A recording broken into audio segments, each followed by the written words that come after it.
lip service from fake Republicans. Here we got Mike Filicetti, our sheriff, who was registered a Democrat his whole life. Now all of a sudden he's registered a Republican. You got Senator Rob Ortt, who was actually indicted by a grand jury, yet dismissed charges from a Democrat judge.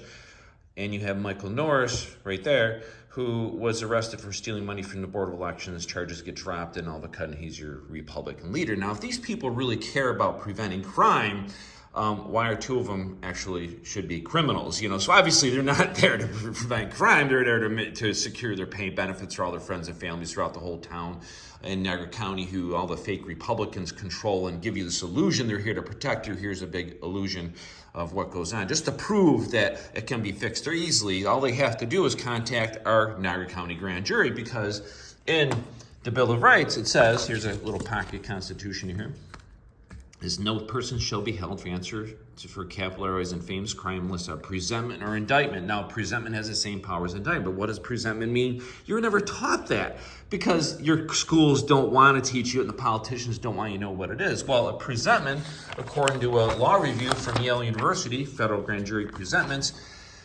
reviving them, a presentment is a charge a grand jury brings from their own initiative, in contrast to an indictment that was first brought up by a prosecutor. It's like, what does that mean?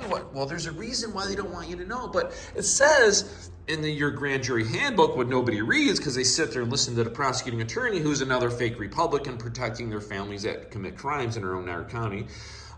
It says right in the grand jury handbook that the grand jury is supposed to investigate public offices, because it says it right in the New York State Constitution. The power of the grand jury is to investigate, inquire into willful misconduct in office, public office, and to file indictments or to direct the filing of information. Yes, they can indict over what they see, or they can write reports to fix it. What is it? Where's this power? Why hasn't it been taught to you? Well, hey, you can't make politicians accountable. They can't explain this law to make themselves accountable because they want you to think they fix government. How do you like that? Government can fix itself, right? Well, here's a case, U.S. versus Williams. What does Anton Scalia say about the grand jury? Well, it's simple. He says being the grand jury is only mentioned in the Bill of Rights. In fact, the whole theory, its function, it belongs to no branch of government. Yet the prosecuting attorneys will tell you what to do as a grand jury. They're actually lying to you and thus committing jury tampering. The grand jury serves as kind of a buffer, a referee between the government and the people. How do you like that? There's a reason why they don't tell you this stuff. Now, what law can the grand jury use? Because now they want you to think that they write law, So when you read the Declaration of Independence, there's a copy of it right there.